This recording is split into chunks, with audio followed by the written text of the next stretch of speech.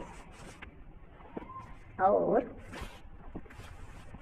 وہاں ان کی تربیت غالباً اس طرح ہوتی تھی جس طرح ان امیدواروں کی جو سلطان کے ساتھ رہتے تھے ان میں سے منتخب ترین، جن کی سالانہ تعداد غالباً 200 یا کل 12 سے 15 تک ہوتی تھی، اور نہ غلطہ کے شاہی محلوں میں بھیج دیے جاتے تھے۔ انہیں تعلیم و تربیت کا ایک سخت نصاب پورا کرنا پڑتا تھا جو 12 سال میں ختم ہوتا تھا۔ ان کو عربی، فارسی کی ادبی تعلیم دی جاتی تھی اور اسی کے ساتھ ورزش، فنون حرب، شہ سواری اور کوئی دستکاری بھی سکھائی جاتی تھی۔ انہی میں سے حکومت کے انتظامی شعبہ کے لیے امیدوار چنے جاتے تھے اور عملی تعلیم کی غرض سے قصر سلطانی کی چھوٹی چھوٹی خدمتوں پر مقرر کر دیے جاتے تھے۔ اپنی لیاقت کی وجہ سے جتنا قریب وہ سلطان کی ذات سے ہوتے جاتے تھے اتنی ہی بڑی جگہ انہیں مدت تعلیم پوری کرنے کے بعد ملتی تھی۔ یہ مدت عموماً 25 سال کی عمر تک پوری ہو جاتی۔ اس وقت ہر امیدوار مدرسے سے باہر نکل آتا اور حسب لیاقت اسے کوئی بڑا عہدہ دے دیا جاتا۔ یہی لوگ ترقی کر کے شہروں کے گورنر، صوبوں کے والی، فوجوں کے کمانڈر اور سلطنت کے وزیر بن جاتے تھے، اور انہی میں سے بعض صدر اعظم کے عہدے پر فائز ہوتے تھے۔ سلیمان اعظم کا مشہور وزیر ابراہیم تقریباً براہ راست صدر اعظم بن گیا تھا، لیکن وہ پہلا شخص تھا جس نے ترقی کے قاعدے کو توڑا اور اسی مثال سے آئندہ بہت سی خرابیاں پیدا ہوئیں۔ انتظامی شعبہ کے لیے انتخاب کرنے کے بعد ان فارغ التحصیل امیدواروں کی اکثریت باضابطہ سوار فوج میں، جسے باب عالی کے سپاہی کہتے تھے، داخل کر دی جاتی تھی۔ ان کو رخصت کرنے کی ایک خاص تقریب ہوا کرتی تھی۔ ہر امیدوار کو بلا کر سلطان با نفس نفیس اس کی تعریف اور تحسین کرتا اور اس کی نئی خدمت کے لیے حوصلہ افزائی فرماتا۔ وہ ہر ایک کو ایک زردوزی کا کوٹ اور اپنے خوبصورت گھوڑوں میں سے ایک گھوڑا عطا کرتا، اکثر کچھ نقد بھی دیتا۔ یہ نوجوان تمام تحائف کو لے کر جو انہوں نے اپنے دوران قیام میں پائے تھے ایک جلوس کے ساتھ محل کے بڑے پھاٹک تک جاتے اور وہاں گھوڑے پر سوار ہو کر ہمیشہ کے لیے اس مدرسے سے رخصت ہو جاتے۔ دوسری جماعتوں کے امیدواروں کی تربیت زیادہ تر جسمانی، صنعتی اور فوجی ہوتی تھی، اور انہیں ترکی زبان اور اسلامی اصول زبانیں سکھائے جاتے تھے۔ ان کا منتخب حصہ بنی چری بنایا جاتا تھا۔ پہلے ان کو اناطولیہ کے اندرونی علاقوں میں بھیج دیا جاتا تھا کہ ترکی زبان اور ترکی طرز معاشرت سے واقفیت حاصل کر لیں اور کھیتوں میں کام کرنے سے ان کے جسم خوب مضبوط ہو جائیں۔ 2-3 سال کے بعد ان کے معائنے کے لیے قسطنطنیہ سے افسر آتے تھے۔ اگر وہ ترکی زبان کافی سیکھ چکے ہوتے تھے اور ان کے جسم توانا ہو جاتے تھے تو انہیں ترقی دے کر قسطنطنیہ بھیج دیا جاتا تھا۔ وہاں سے کچھ جہازوں پر کام کرنے کے لیے روانہ کر دیے جاتے، کچھ شاہی محلوں میں باغبان مقرر کر دیے جاتے اور کچھ پبلک عمارتوں میں کام پر لگائے جاتے تھے۔ انہیں لکھنا پڑھنا سیکھنے کی اجازت تھی، لیکن وہ اس پر مجبور نہیں کیے جاتے۔ امیدواری کے اس دوسرے درجے میں کچھ دنوں کام کرنے کے بعد جیسے جیسے وہ تیار ہوتے جاتے، انفرادی انتخاب سے بنی چری کے دستوں میں باغرضی تعلیم بھیج دیے جاتے، اور جب فن حرب میں انہیں مہارت حاصل ہو جاتی تو مکمل بنی چری کی حیثیت سے شامل کر لیے جاتے۔ سلطنت عثمانیہ کی قوت اس کے ادارہ حکومت کے زبردست نظام پر قائم تھی۔ اس نظام کے خاص اصول یہ تھے: امیدواروں کا عمدہ انتخاب، تعلیم و تربیت کی سخت نگرانی، شدید ضبط و تعدیل اور پرجوش مقابلہ۔ ہر امیدوار اپنی کوشش سے ترقی کر کے اونچے درجے پر پہنچ سکتا تھا، یہاں تک کہ وہ ایک روز صدر اعظم بھی بن سکتا تھا۔ ترقی صرف قابلیت پر منحصر تھی۔ اس کلیے میں واحد استثناء شاہی خاندان تھا۔ اسی ایک صورت میں نسل کا امتیاز تسلیم کیا جاتا تھا، یعنی زمام حکومت کو ہاتھ میں لینے کے لیے عثمان کا جانشین ہونا کافی سمجھا جاتا تھا۔ جو لڑکے اس نظام میں داخل کیے جاتے تھے انہیں عیسائی مذہب ترک کرنے پر مجبور نہیں کیا جاتا تھا، لیکن اسلامی ماحول کے اثر سے وہ خود بخود بارضا اور رغبت مسلمان ہو جاتے تھے۔ اس پورے نظام کا مرکزی اصول یہ تھا کہ اس میں سلطان کی آزاد مسلمان رایا، جس کے والدین مسلمان تھے، داخل نہیں ہو سکتی تھی، اور ادارہ حکومت صرف عیسائی غلاموں کے لیے مخصوص تھا۔ ان غلاموں کے لڑکے آزاد مسلمانوں کے طبقے میں شامل ہو جاتے تھے اور ادارہ حکومت سے خارج سمجھے جاتے تھے۔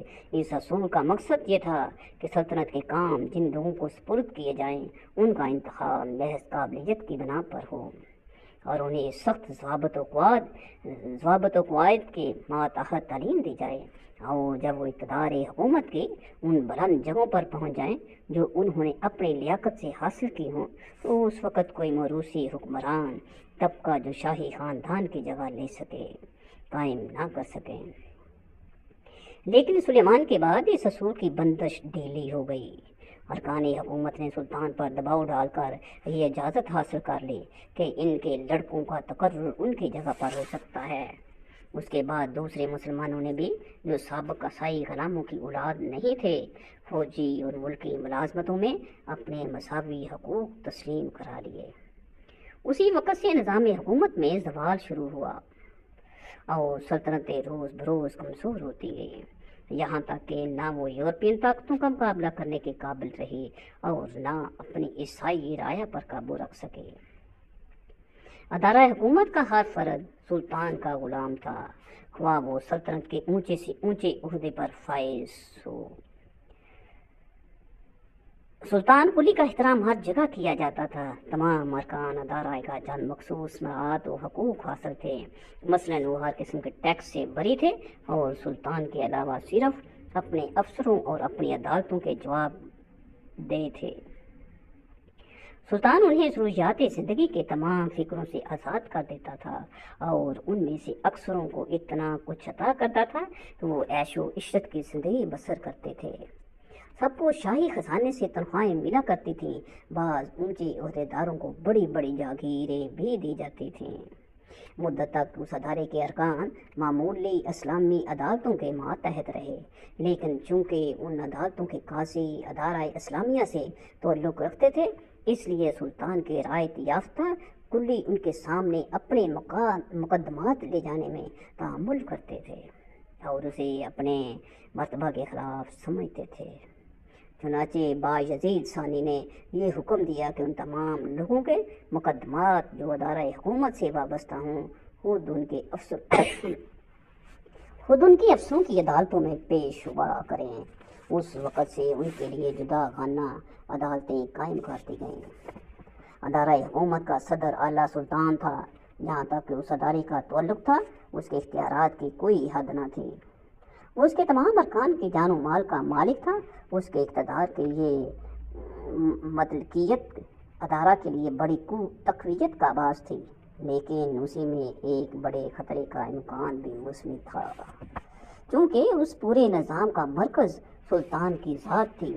اس لیے یہ ضروری تھا کہ اسے عمدہ طریقے پر چلانے کے لیے سلطان میں طاقت کے علاوہ عقل و فہم، تدبیر و سیاست، عدل و انصاف اور رعایا پروری کے اوصاف بھی اعلیٰ درجے پر پائے جائیں، اور ان سب سے زیادہ ضروری وصف ملکہ حکمرانی کا تھا، جو عثمان سے لے کر سلیمان اعظم تک تمام سلاطین میں بدرجہ غائب پایا جاتا تھا۔ جب تک مضبوط اشخاص تخت پر آتے رہے، نظام سلطنت کی کامیابی حیرت انگیز رہی۔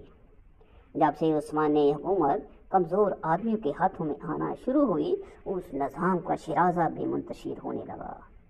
سلیمان اعظم کے بعد جتنے سلاطین آئے، وہ با استثناء چند سب کے سب اس ملکہ حکمرانی سے محروم تھے، اور یہی اصل سبب دولت عثمانیہ کے زوال کا تھا کہ ادارہ حکومت کے تمام عہدے صرف قابلیت کی بنا پر دیے جاتے تھے، لیکن اس ادارے کا افسر اعلیٰ وراثت کے حق سے مقرر ہوتا تھا۔ 16ویں صدی عیسوی تک عثمانی شہزادے مختلف صوبوں کے گورنر بنا دیے جاتے تھے اور اس طرح وہ حکمرانی کی تربیت حاصل کرتے تھے، مگر جب سے سلیمان اعظم کی محبوب ملکہ خرم سلطان نے شہزادوں کو محل میں بند رکھ کر تعلیم دینے کا طریقہ جاری کرایا، سلطنت کے آئندہ وارث اس ضروری تربیت سے محروم ہو گئے۔ ان کی زندگی اب زیادہ تر محل کی دلچسپیوں میں گزرنے لگی۔ نتیجہ یہ ہوا کہ ان میں حکومت کا بار گراں اٹھانے کی اہلیت باقی نہ رہی۔ سلیم ثانی کے بعد جو 8 سلاطین یکے بعد دیگرے تخت نشین ہوئے، ان میں سے 5 تو کسی فوجی مہم میں بھی شریک نہ ہوئے، حالانکہ اس سے پہلے سلاطین فوج کی کمان خود کرتے تھے۔ سلطان بظاہر ایک مطلق العنان فرما روا تھا، لیکن اس کی مطلق العنانی ادارہ حکومت تک محدود تھی۔ اس کے باہر شریعت، ملکی قوانین اور قومی رسم و رواج سے اس کے ہاتھ بندھے ہوئے تھے۔ سلطنت میں 4 طرح کے قانون جاری تھے۔ شریعت قانون یعنی عثمانی سلطانوں کے تحریری فرامین، عادت یا قومی اور ملکی رواج جو قدیم سے چلا آتا تھا، اور عرف یعنی موجودہ سلطان کا ادارہ یا فرمان شریعت کے قوانین سلطان سے بالا تر تھے اور وہ ان میں کوئی تبدیلی نہیں کر سکتا تھا۔ اپنی پیشواؤں کے بنائے ہوئے آئین دستور کی پابندی اگرچہ اس کے لیے لازمی نہ تھی، تاہم وہ اتنے مفید اور کارآمد تھے کہ انہیں بالکل ترک نہیں کیا جا سکتا تھا۔ سلیمان اعظم قانونی کے لقب سے مشہور ہیں، لیکن اس نے جتنے نئے قانون اور فرمان جاری کیے ان سے زیادہ پرانے آئین دستور کو مرتب اور منضبط کیا۔ قومی رسم و رواج کا لحاظ رکھنا بھی ضروری تھا، کیونکہ ترک اپنی قدیم رواجوں